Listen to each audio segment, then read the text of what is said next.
오늘은 먼저 하나님 나라와 의를 구하라는 제목으로 함께 말씀의 은혜를 나누겠습니다. 우리가 해야 할 일이 많아서 무엇을 먼저 해야 할지 망설일 때가 있습니다. 그때는 어떻게 해야 되죠? 그때는 중요한 일을 먼저 하는 것이 지혜입니다. 그것이 우선순위라고 그러죠. 우선순위는 성공의 법칙에 중요하게 다루는 항목 중에 하나입니다. 성공하는 사람들의 7가지 습관이라는 책을 쓴 스티븐 코비는 성공하는 사람들 중에 공통점 가운데를 살펴보는 가운데 3번째 습관에 소중한 것부터 먼저 하라고 하였습니다. 소중하고 중요한 것부터 먼저 해 나갈 때 다 할 수 있기 때문입니다. 한 가지 질문을 드립니다. 여러분에게 있어서 가장 소중하고 중요한 것은 무엇입니까?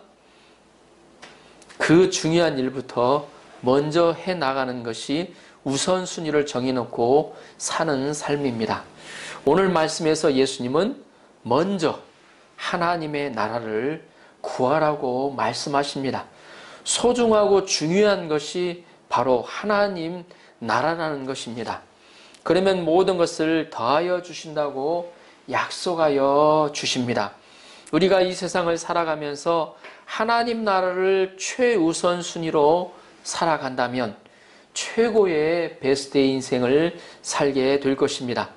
그러면 먼저 하나님 나라를 구하는 삶은 어떤 삶일까요? 오늘 말씀을 통해서 우리가 말씀의 은혜를 나누는 귀한 시간이 될 수 있도록 기도합니다. 아멘. 자, 19절 20절을 보십시오. 19절 20절 너희를 위하여 보물을 땅에 쌓아두지 말라. 거기는 좀과 동록이 해하며 도둑이 구멍을 뚫고 도둑질하느니라. 오직 너희를 위하여 보물을 하늘에 쌓아두라. 거기는 좀이나 동록이 해하지 못하며 도둑이 구멍을 뚫지도 못하고 도둑질을 못하느니라. 예수님은 보물을 땅에 쌓아두지 말라고 하십니다. 그것도 너희를 위하여, 또 20절에 보면 오직 너희를 위하여라는 말씀을 하고 계십니다. 이를 말씀을 볼 때 예수님을 위한 것이 아니요 바로 제자들을 위한 진정한 권면인 것을 알 수가 있습니다. 이 말씀이 바로 우리 믿는 자들, 그리고 오늘 예배를 보는 저희들 한 사람 한 사람이 바로 내게 주시는 하나님의 말씀으로 받아들이시기를 주님의 이름으로 축원합니다. 아멘. 예수님은 보물을 땅에 쌓아두지 말라고 하십니다. 대신에 보물을 하늘에 쌓아두라고 말씀하십니다. 우리가 인생을 살더라도 보물을 하늘에 쌓아두는 사람이 있고 또 땅에 쌓아두는 사람이 있다는 것을 알 수가 있습니다. 여러분, 보물이 무엇입니까? 보물은 말 그대로 보배로운 물건입니다.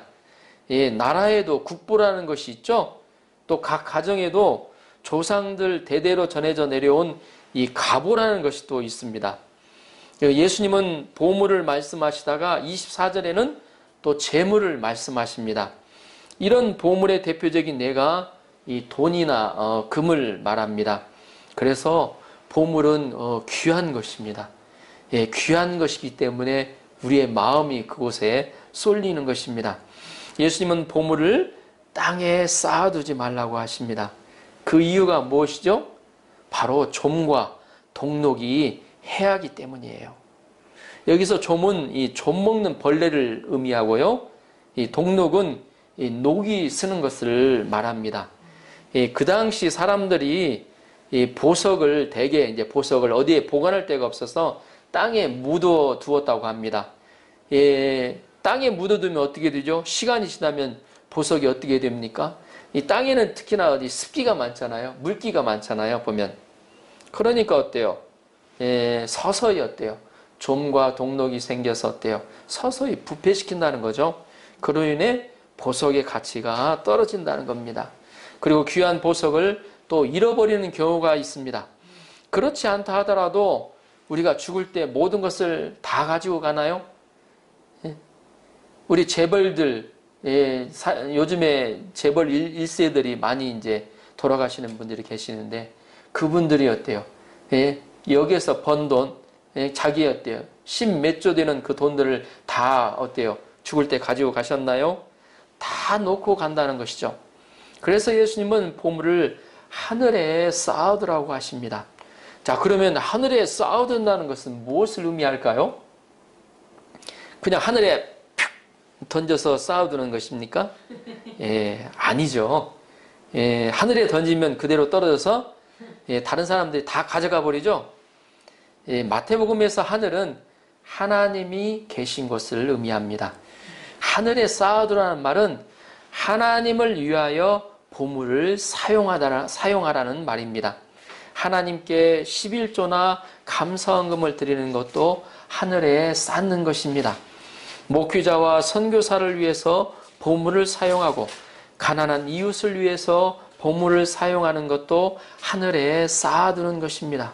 하나님을 위해서 물질을 사용하되 하나님의 상을 바라보고 은밀하게 보물을 사용해야 합니다.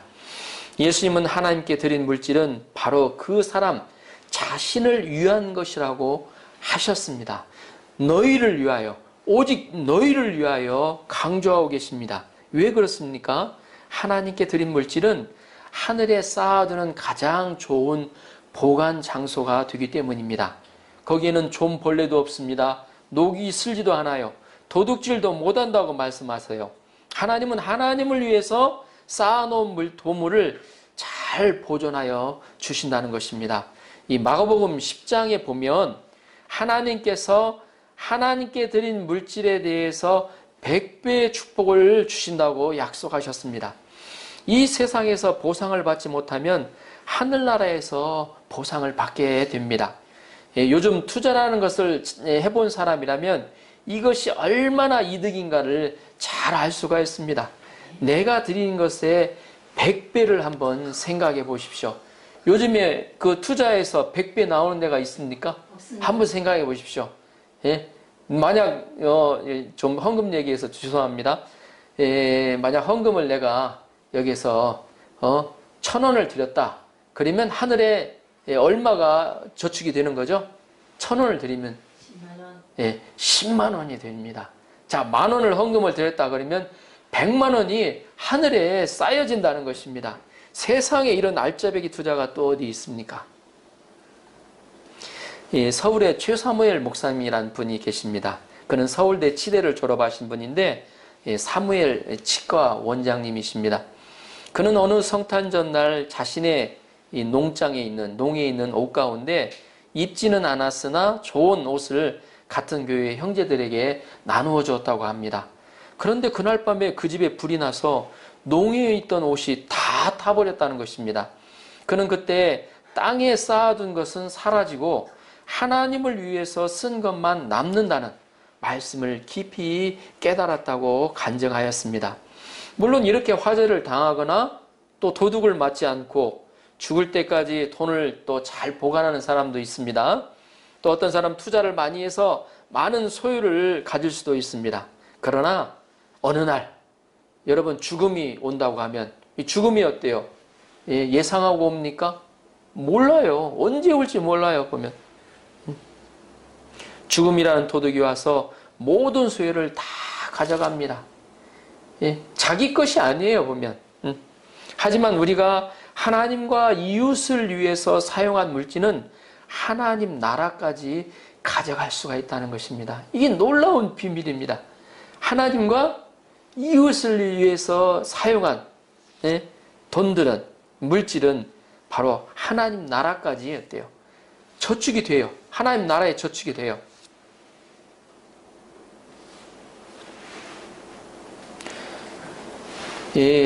이렇게 저축이 된다는 것은 참 쌓이면 쌓일수록 기분이 좋아지잖아요.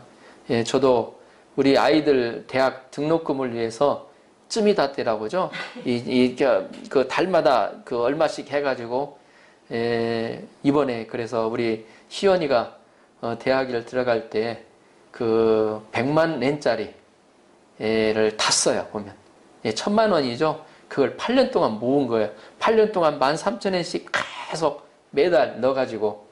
근데 그게 이 사람이 쏠쏠합니다. 보면 쌓여진다는 걸 볼 때 마음이 기쁘잖아요. 한번 생각해 보십시오. 하늘에 그것이 어때요? 계속 재형저축이죠. 재형저축이라고 그러죠. 쌓여진다고 한번 생각을 해보십시오. 우리가 돈을 잘 버는 것도 매우 중요하지만 잘 쓰는 것은 더 중요하다고 말합니다. 우리가 돈이 있을 때 하나님과 이웃을 위해서 물질을 쓰는 법을 잘 배워야 합니다. 영원한 친구 예수님을 배우는데 정말 개치처럼 구두생이처럼 아껴서는 안 됩니다. 과감히 그럴 때는 투자를 해야 돼요. 우리의 어때요? 재물이 어때요? 돈만 있는 게 아니죠. 우리의 마음, 우리의 어때요? 육체. 우리가 예수님을 배우는 데 있어서는 투자를 해야 돼요. 시간도 투자하고 자기 어때요? 마음도 투자를 해야 된다는 거죠. 말씀을 읽고 묵상을 하고 또 기도를 하는 시간을 정해서 투자해야 된다는 것이죠. 남을 위해서, 타인을 위해서, 형제를 위해서, 자매를 위해서 기도하는 것도 바로 어때요? 하늘에 어때요? 재물을 쌓는 것 같아요. 투자하는 거라는 거죠. 우리가 매일 주어지는 큐티 말씀을 마음을 들여 내게 주시는 하나님의 음성으로 받고 또 그렇게 살고자 힘써 나갈 때 그것이 어때요? 하늘이 어때요? 재형저축을 하는 것이라는 겁니다. 아직 믿지 않는 사람들에게 예수님을 전하면서도 어때요? 작은 커피라도 이렇게 하나씩 이렇게 사주는 것. 이것도 굉장히 하늘에 쌓이는 겁니다. 21절을 보십시오. 21절 내 보물 있는 곳에는 내 마음도 있느니라. 예수님은 보물을 말씀하시다가 갑자기 이제는 마음을 말씀하시네요. 예수님은 보물과 마음의 관계를 말씀하십니다. 보물이 있는 곳에 마음이 있다는 거예요. 이 말은 일반적인 말로도 사람들에게 통용이 되죠. 보물이 있는 곳에 마음이 있다고 하십니다. 여러분 마음이 어디에 있습니까? 제가 알아맞혀 볼까요? 하나님을 위해서 물질을 쓰는 사람은 마음이 하나님께 있습니다. 그러나 자신이나 자기만, 가족만을 위해서 물질을 쓰는 사람은 자신과 가족에게 마음이 있습니다. 우리가 마음으로 하나님을 사랑한다면 물질로도 돈으로도 재물로도 하나님을 사랑할 줄 알아야 합니다. 결국 돈은 소망의 문제입니다. 하늘에 소망을 둔 사람은 하늘에 물질을, 재물을 쓰게 되어 있다는 것입니다. 존 웨슬리는 주머니가 회개하지 않으면 온전한 회개가 아니라고 말했습니다.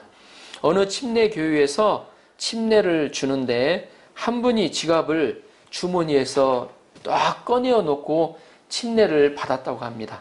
그러자 목사님은 주머니에 지갑을 넣고 침례를 받으라고 하였다고 하였습니다.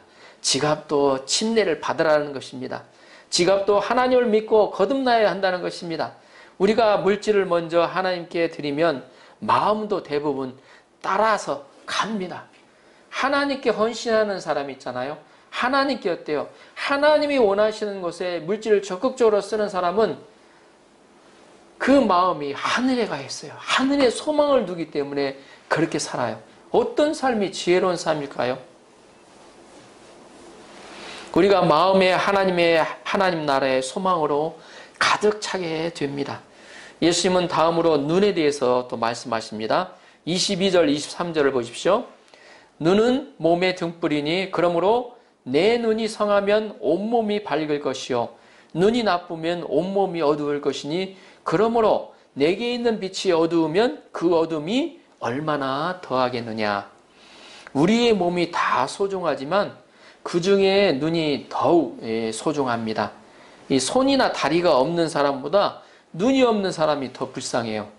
사람은 눈을 통해서 살아가는 데 필요한 정보를 90% 이상 받아들인다고 합니다. 그리고 예수님은 눈이 밝아야 온몸이 밝다고 하십니다. 눈이 어두우면 온몸이 어둡다고 하십니다. 예수님은 마음에 대해서 이야기하시다가 갑자기 또 눈에 대해서 이야기하는 것을 볼 때 예수님은 마음의 눈을 말씀하시는 것을 알 수가 있습니다. 사람들은 육체의 눈보다 마음의 눈이 밝아야 합니다. 하나님의 시각으로 볼 수 있어야 한다는 것입니다. 여러분이 잘 아는 축구 황제가 누구죠? 아시는 분 잘 아실 텐데 펠레라고 그러죠. 그는 A매치 국가와 국가대의 경기에서 통상 1300골을 넣는 경이적인 기록을 가졌습니다. 우리가 잘 아는 한국인의 축구 선수 홍명보 선수 있죠. 보통 이 A매치에서 100골 이상 넘는 국가대표는 레전드에 들어갑니다. 근데 펠레는 그 정도가 아니에요. 1300골을 넣었어요. 이게 얼마나 많은 골을 넣었는지 알 수가 있죠. 그런데 우리가 알지 못하는 한 가지 비밀이 있어요. 그는 지독한 근시였다는 것입니다. 앞이 가까운 데가 잘 보이지가 않는다는 것이죠. 그러나 그는 마음의 눈으로 이를 극복하였다는 것입니다. 그는 마음의 눈이 밝은 자요 감각적으로 축구를 하는 자였습니다. 그래서 마음의 눈이 참으로 중요합니다. 그런데 사람들이 돈에 의해서 마음의 눈이 멀 수 있다는 것입니다. 돈에 의해서 사람의 이 마음의 눈이 멀 수 있다는 거예요. 마음의 눈보다 더 중요한 것은 바로 영의 눈입니다. 속담에 똥개 눈에는 똥밖에 안 보인다는 말이 있습니다. 우리 애견자 분들에게는 죄송합니다. 오해하지 마시기 바랍니다. 이것은 뭐냐면 돈에 의해서 눈이 먼 사람들은 하나님도 사람도 친구나 형제도 부모도 보이지 않는다는 것입니다. 오직 그의 마음속에는 돈만 보인다는 것입니다. 우리는 뉴스에서 참 안타까운 소식들을 듣죠. 보험금을 타기 위해서 아내가 남편을 또 남편이 아내를 죽이고 또 자식이 자신의 부모도 죽였다는 말을 듣습니다. 어떻게 사람이 이럴 수 있는가 하는 생각이 들어요. 정상적인 사람은 이런 일을 할 수가 없거든요. 돈에 눈먼 사람들이 이렇게 하는 것입니다. 대구에서 있었던 일인데 한 엄청난 부자가 있었다고 합니다. 그는 재산이 너무 많아서 밤마다 새벽이 가깝도록 수판을 얽고 따닥따닥 그는 소리를 내어 건너방에서 자는 며느리의 잠을 설치게 할 정도였다고 합니다. 그는 쓸 줄은 모르고 모으는 데만 온 신경을 쏟아부었다고 했습니다. 굉장한 거부가 되는 것 같았고 그는 재산이 축이 날까 겁나서 자녀와의 사이에도 좋지 못한 얘기들이 오고 가는 일들이 있었습니다. 이 돈이 목적이 되는 사람들은 사람들과 관계성이 끊어져요. 이 부모 자식 간에 그 부모 자식이 없어요. 보면 그는 모으고 또 모았다는 것입니다. 그러는 중에 그 인생도 늙어버렸습니다. 아들은 아버지를 떠나 멀리 미국으로 가버렸습니다. 이 늙은 아버지는 그 아내를 잃게 되었고 결국 젊은 여인을 다시 아내로 맞이하였으나 그때까지도 쌀독의 열쇠까지 자기가 쥐고 때마다 쌀을 자신이 퍼주었다고 합니다. 그가 죽자 어떻게 되었을까요?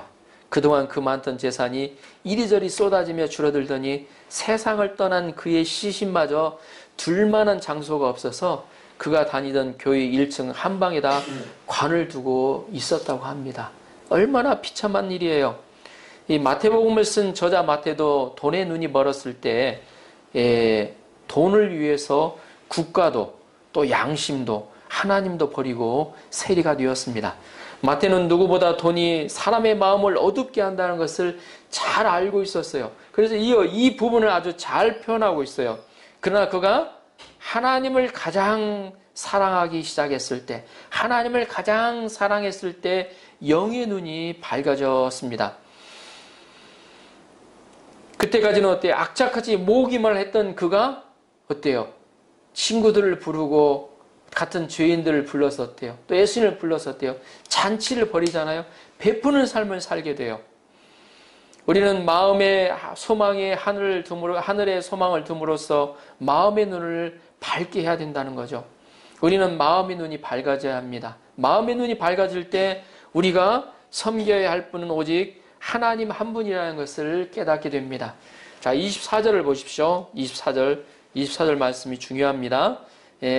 한 사람이 두 주인을 섬기지 못할 것이니 혹 이를 미워하고 저를 사랑하거나 혹 이를 중히 여기고 저를 경히 여김이라. 너희가 하나님과 재물을 겸하여 섬기지 못하느니라. 아멘. 예수님은 재물, 돈을 하나님과 같은 위치에 놓고 설명을 합니다. 그만큼 돈이 힘이 있다는 것입니다. 돈을 하나님과 같은 주인으로 말씀하고 계세요. 이 돈은 우상이 될 수가 있고 돈은 하나님이 될 수 있다는 것입니다. 그래서 돈을 섬기잖아요. 사람이 돈의 종이 되고 돈의 노예가 되어버립니다. 사람들은 하나님도 잘 섬기고 또 돈도 어느 정도 자기가 관리하며 살 수 있다고 합니다. 그러나 예수님은 절대 그럴 수 없다고 말씀하십니다. 예수님은 신앙의 본질을 말씀하십니다. 분명히 무엇을 더 사랑하거나 중히 여기든지 또 미워하거나 가볍게 여기는 차이가 있다고 말씀하십니다. 이슬람교는 아내를 똑같이 사랑할 수 있다면 그 아내를 어때요? 똑같이 몇 사람이든지 똑같이 사랑할 수 있다면 여러 명의 여자를 아내로 얻어도 좋다고 가르친다고 합니다. 그런데 사람이 똑같이 사랑할 수가 있나요? 사람마다 다 틀린데 그걸 어떻게 똑같이 사랑할 수가 있어요? 그래서 본처는 이것을 알기 때문에 사랑할 수 없다는 걸 알기 때문에 남편이 아내를 더 얻지 못하게 하기 위해서 밥에다가 오줌까지 넣어 먹이는 경우도 있다고 합니다. 이 속설에 아내의 오줌을 먹으면 후처를 그 다음에 아내를 얻지 않는다는 것이 있기 때문이라고 합니다. 우리는 돈보다 하나님을 더 사랑하고 중요시 여겨야 합니다. 하나님은 인간을 창조하실 때 하나님, 인간, 만물의 이 3차원의 질서를 분명히 세우셨습니다. 하나님, 인간, 만물, 중간적인 인간. 그래서 인간은 위로 하나님을 섬기고 밑으로 어때요? 만물을 다스리도록 그렇게 존재로 지어졌다는 것입니다. 이 질서를 지켜야 한다는 겁니다. 이 질서가 어그러지고 창조 질서가 어그러져서 어때요? 밑에 만물이 돈이 어때요? 하나님 자리까지 올라갔다는 거예요. 이 하나님과 하나님 그리고 어때요? 하나님 어때요? 땅 밑으로 내려갔어요. 거꾸로 내려갔어요. 보면 아브라함의 조카 롯은 돈과 하나님을 동시에 섬기려다가 돈도 다 잃고 나중에는 하나님도 잃고 말았습니다. 이 MBC 드라마에서 상도라는 드라마를 방영한 적이 있습니다. 200년 전에 조선 상권을 좌지우지했던 임상옥에 관한 이야기입니다. 상도에는 어떻게 돈을 벌 수 있는가 말하는 보이지 않게 그런 철학들이 담겨져 있습니다. 그러나 돈보다도 사람을 중시 여기라는 것입니다. 그는 돈을 벌어서 전 재산을 사유에 다 환원하고 죽습니다. 그는 바른 가치관을 가진 사람입니다. 예수님은 25절부터 염려의 문제를 말씀하십니다. 물질이 부족하면 염려가 생기기 마련입니다. 대학에 보낼 아이들은 있는데 넉넉하지 않으면 염려가 생기기 마련이겠죠. 염려는 부족할 때 생기는 근심 걱정을 말합니다. 제 아들은 무엇을 먹을까, 무엇을 마실까, 무엇을 입을까 염려가 있었던 겁니다. 예수님을 따라가다 보니까 항상 부족한 거예요. 보면 그러니까 어때? 내일은 어떻게 살지? 모레는 또 어떻게 살지? 이렇게 가다가 이 염려가 있는 거예요. 보면 예수님은 염려하는 제 아들에게 염려하지 말라고 말씀하십니다. 우리에게도 살아가는 데 있어서 집 문제랄지 건강 문제, 또 자녀 문제, 또 어때요? 취업 문제, 승진 문제, 또 노후 문제, 교육 문제 등 끊임없이 염려에 시달립니다. 우리가 어떻게 이 염려를 극복할 수 있을까요? 자, 25절을 보십시오. 25절. 그러므로 내가 너에게 이르노니 목숨을 위하여 무엇을 먹을까? 무엇을 마실까? 몸을 위하여 무엇을 입을까? 염려하지 말라. 목숨이 음식보다 중하지 아니하며 몸이 의복보다 중하지 아니하냐.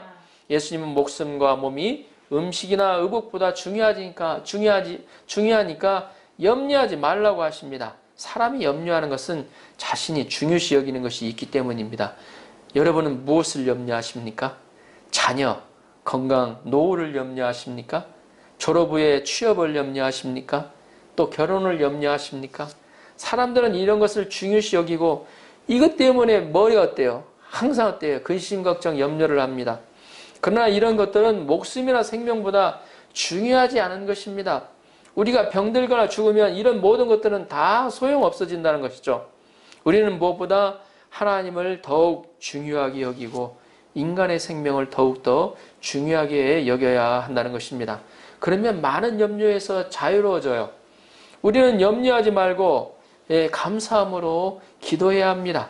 그러면 하나님의 평안이 우리의 마음을 지켜주십니다. 하나님은 우리가 염려하는 문제를 해결해 주신다는 것입니다. 자, 구체적으로 예수님은 새와 백합화의 예를 들어서 염려하지 말도록 말씀하십니다. 자, 26절에서 30절, 초반부 30절까지 같이 한번 읽어보도록 하겠습니다. 자, 좀 길지만 같이 한번 읽어보도록 하겠습니다. 시작. 공중의 새를 보라. 심지도 않고 거두지도 않고 창고에 모아들이지도 아니하되 너희 하늘 아버지께서 기르시나니 너희는 이것들보다 귀하지 아니하냐. 너희 중에 누가 염려함으로 그 길을 한 자라도 더할 수 있겠느냐.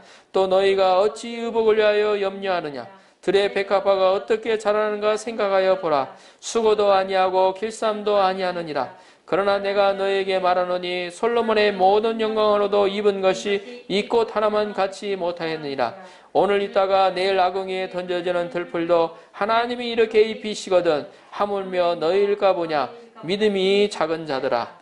이 말씀의 요는 염려는 백해의 무익이다. 예? 중요한 것은 어때요? 하나님을 신뢰하는 거예요. 믿음이 적은 자들아. 하나님을 신뢰하도록 돕습니다.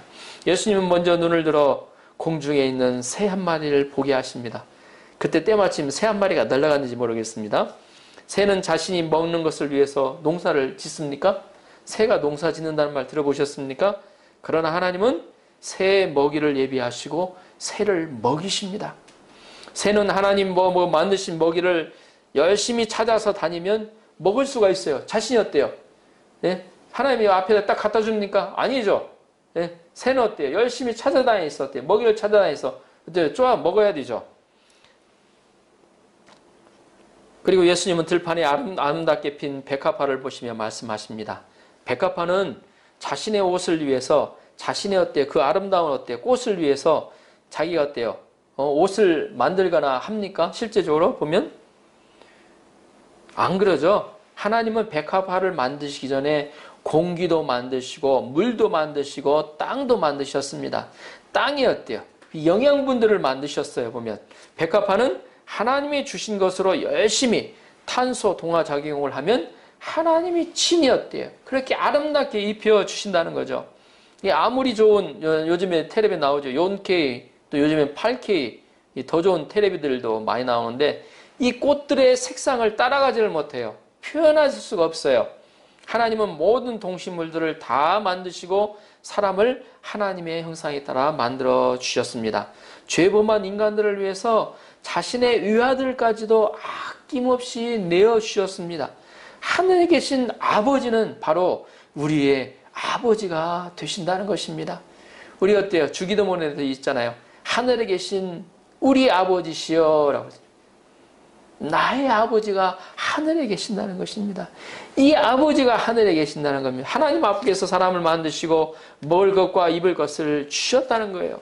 자녀들은 아버지가 가난해도 먹을 것 입을 것을 걱정하지 않습니다. 이 아버지를 신뢰하기 때문에 그러죠. 그러나 우리는 하늘 아버지가 부자인데도 먹을 것, 마실 것, 입을 것을 염려한다는 거죠. 예수님은 이런 그들에게 반문하여 말씀하십니다. 너희는 이것들보다 귀하지 아니하냐? 오늘 있다가 내일 아궁이에 던져지는 들풀도 하나님이 이렇게 입히시거든 하물며 너희일까 보냐? 그리고 믿음이 작은 자들아 꾸짖으십니다. 우리는 하나님 아버지에 대한 믿음을 가져야 합니다. 그리고 우리는 하나님의 사랑과 능력과 보호하심을 믿고 현재 주어진 곳에서 열심히 일해야 된다는 것입니다. 하나님이 다 먹여주니까 어때요? 가만히 어때요? 있으면 돼요? 아니죠. 하나님이 먹여 살릴 수 있을 것을 믿고 어때요? 열심히 일해야 된다는 거죠. 살아계신 하나님은 우리를 아는 것보다 우리를 더 잘 아십니다. 하나님이 우리를 먹이시고 하나님이 우리를 입히십니다. 뿐만 아니라 32절을 보면 우리의 먹고 마시고 입는 것이 우리에게 있어야 할 줄을 아신다고 이미 아신다고 하셨습니다. 그 아버지는 이 현대자동차의 회장인 정몽구 회장이랄지 삼성의 전 회장인 이건희 씨도 아닙니다. 우리의 아버지는 이보다 훨씬 더 큰 부자요 권세가 있으신 하나님이시라는 것입니다. 천지를 창조하신 하나님이십니다. 이건희 씨 아들 이재용 씨 부회장이죠. 먹고 입을 것을 걱정한다면 어떻게 되겠습니까? 우습잖아요. 응? 예? 이 대기업 삼성그룹의 회장 아들이 예? 먹고 사는 입을 것을 걱정한다면 우습잖아요. 그런데 여러분이 왜 염려하십니까? 여러분은 염려할 것이 없다는 것입니다. 아버지 되신 하나님을 온전히 믿어드려야 한다는 것입니다. 하나님은 어때요? 자신의 외아들까지도 아끼지 아니하시고 다 내어주시고 축복하여 주셨습니다. 하나님은 우리를 다 아신다는 거죠. 그런데 먹고 살 것을 주시지 않으시겠습니까? 하나님을 믿고 일하면 된다는 겁니다. 그 하나님을 두렵고 떨리는 마음으로 그 하나님 어때요? 존경하고 그 하나님을 경외하고 내게 주어진 삶에서 어때요? 열심히 살아가는 거죠.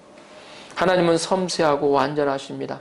염려는 실천적인 무신론자요 하나님께 대한 모독입니다. 33절을 보십시오.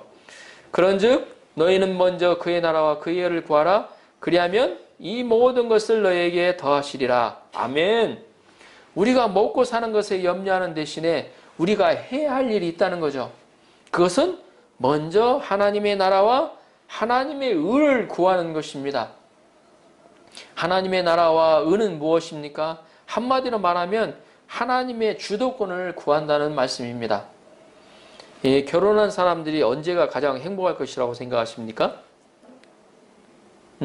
결혼한 지 1년이 그 1년 사이가 가장 행복할 것 같죠. 예, 그런데 결혼을 연구한 사람들에 의하면 결혼한 지 1년 사이가 가장 싸움이 많다고 합니다. 왜 그럴까요? 예, 왜 그럴까요? 물론 성격 차이 뭐 여러 가지 있겠죠. 그러나 서로 주도권 싸움을 다툼을 하기 때문이라고 합니다. 내가 왕이 되고 당신이 신하가 되느냐, 내가 왕비가 되고 당신이 신하가 되느냐는 싸움이라는 것입니다. 예수님은 먼저 하나님의 나라를 구하라고 하십니다. 먼저 하나님께 주도권을 넘겨주라는 것입니다. 하나님의 통치권을 구해야 된다는 것입니다. 하나님의 이름을 거룩히 해야 합니다. 하나님의 이름을 높이고자 내 인생 가운데서 해야 된다는 것입니다. 무슨 일을 결정할 때마다 하나님으로 하여금 하나님이 되게 해야 한다는 것입니다. 하나님의 뜻이 무엇인가를 찾아야 된다는 것입니다.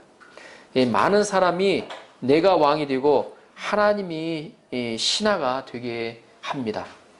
심지어 믿는 자들 가운데서도 내가 왕이 되고 하나님을 신하로 만들어버리는 사람이 많습니다. 하나님이 내가 시키는 대로 하기를 바랍니다. 이렇게 되면 어떻게 됩니까? 망하게 되는 길이에요. 가장 어때요? 망하게 되는 길이에요. 하나님이 왕이 되어 주도권을 갖고 내가 하나님의 신하가 되어 하나님의 뜻을 따라서 살아야 된다는 것입니다. 하나님께 운전대를 맡겨드려야 돼요. 나는 자리에 앉아서 경치도 즐기고 맛있는 것도 먹고 편히 어때요? 자야 한다는 거죠. 잠도. 그래야 하나님이 우리를 하나님 나라로 잘 운전하여 가신다는 것입니다. 우리에게 필요한 모든 것을 더하여 주신다는 것입니다. 또한 우리는 먼저 하나님의 의가 이루어지도록 구해야 됩니다. 우리가 의가 상한다는 말을 하죠. 의가 상한다. 이 의는 이 관계거든요. 그래서 의 좋은 형제는 관계가 좋은 형제를 말합니다. 그래서 의 좋은 부자가 되어야 된다는 거죠. 어떤 돈을 희생해도 하나님과 관계가 끊어져서는 안 된다는 것입니다. 어떤 희생을 하다 보니까 돈이 너무 아까워. 그러다 보니까 어때요? 하나님께 드려야 할 걸 안 드리고 그러다 보면 어떻게 돼요? 하나님과 관계가 끊어져요. 그건 어리석은 거예요. 보면 어떤 희생을 하더라도 록펠러가 그랬잖아요. 보면 달 되다 보니까 어때요? 처음에는 어때요? 백만장자가 되고 또 어때요? 억만장자가 되고 세계 1위의 어때요? 부자가 되어갈 때 그에게서 11조가 얼마나 많겠어요? 아유, 우리가 보면 어때요?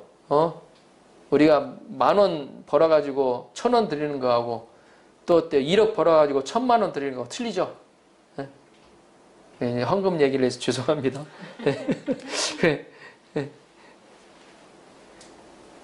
근데 중요한 것은 어때요? 그 물질의 주관자가 하나님이시라는 것을 인정하지 않기 때문에 그렇게 됩니다. 물질은 하나님이 다 주시는 거예요. 응? 우리가 그런 생각을 갖고 있지 않을 때 내가 벌었으니까 내가 쓰는 것, 그런 환경을 주신 것은 누굽니까? 하나님이십니다. 예, 날마다 해가 떠서 어때요? 양식이 맺혀지고 어때요? 나무들이 커나가고 그리고 어때요? 생태계가 유지가 되는, 날마다 해가 뜨고 때마다 때 비가 내리고 어때요? 그런 어때요? 열매를 맺을 수 있는 환경이 주어지는, 그게 가장 기초적인 것이 되어서 사람들의 삶의 영유가 이루어져요. 여기서 먼저 구한다는 것은 목적이요 우선순위입니다. 하나님과의 관계를 유지하는 데 있어서 우선순위를 두어야 한다는 것입니다. 또한 하나님의 은은 하나님의 공의입니다. 모두가 하는 세상의 방식을 따르지 않고 하나님의 방식을 따라서 살아가는 것입니다. 세상의 방식에서는 어때요? 노를 과감히 내 안에 선언하고 하나님이 원하시는 방식, 하나님이 원하시는 방식에는 어때요? 손해가 나더라도 그것이 어때요? 비록 어때요? 내 손해가 오더라도 예스 하면서 따라가는 것입니다. 이엔 그레이라는 분이 쓴 성공의 공통분모라는 책이 있습니다. 그는 지금 해야 할 일보다 소중한 것에 우선순위를 두고 먼저 하는 사람들이 성공하는 사람이라고 이야기했습니다. 이 청교도들이 미국에 가서 가장 먼저 한 일이 무엇이죠? 예, 우리 청교도들. 예. 예. 청교도들이 미국에 가서 제일 먼저 한 일은 먼저 교회를 짓는 일이었습니다. 그 다음에 뭘 했을까요? 학교를 지었습니다. 학교를 지었습니다. 그 다음에 집을 지었습니다. 자기 집을 지었습니다. 우리 보통 보면 어때요? 뭐 교육이고 학교고 어떻게 되죠? 예? 우리 보통 보면 자기 집부터 짓잖아요. 보면 예? 예, 자기 집부터 지어보면 우선순위가. 그러나 청교도들이 어때요? 미국에서 한 일은 어때요? 먼저 교회를 짓고 그 다음으로 어때요? 학교를 짓고 그 다음으로 집을 지었습니다. 그동안의 그 불편을 어때요? 감수했다는 거죠. 그렇지만 어때요? 우선순위가 무언가를 어때요? 그들은 어때요? 불편하더라도 희생이 있더라도 감수하더라도 먼저 어때요? 우선순위를 앞세웠다는 것입니다. 이런 우선순위 가운데 강대국 미국이 건설되었습니다. 미국이 어때요? 이렇게 축복을 받았어요. 그러면 하나님이 모든 것을 은혜로 주신다는 것입니다. 우리는 하나님과의 의좋은 관계를 먼저 구해야 합니다. 다윗은 왕이 되어 주님을 위해서 성전을 짓고자 하였습니다. 하나님과 다윗의 마음이 통하였다는 것입니다. 하나님은 다윗에게 먼 미래까지 복을 주셨어요. 그 위에 솔로몬에 대해 어때요? 나라가 어때요? 두둥강이 나지만 그래도 어때요? 그 다윗의 한 어때요? 마음 어때요? 마음 통한 그 어때요? 그것을 통해서 어때요? 그의 자손이 어때요? 계속 그래도 왕의 자리에서 어때요? 떨어지지 않도록 왕을 어때요? 자리를 갖춰도록 그렇게 지켜주셨습니다. 아브라함은 하나님의 사랑을 믿고 독자 이삭을 드렸습니다. 하나님은 이삭을 통하여 천한 만민이 복을 받게 하셨습니다. 우리는 무엇보다 하나님과 마음이 통해야 된다는 것입니다. 그러면 하나님이 아브라함처럼 다윗처럼 우리를 복의 근원으로 복 주실 것입니다. 예, 결론적으로 우리는 내일의 염려까지 미리 걱정할 것이 없다는 것입니다. 내일 해야 할 염려를 오늘 하지 말라는 말입니다. 대신에 먼저 하나님의 나라와 하나님의 의를 구하는 데 힘써야 된다는 것입니다. 우선순위를 가지고 우리의 삶 가운데서 하나님의 나라를 먼저 구하는 데 힘써야 된다는 것입니다. 소중하고 중요한 것을 먼저 하는 여러분들이 되시도록 예수님의 이름으로 축원합니다. 아멘.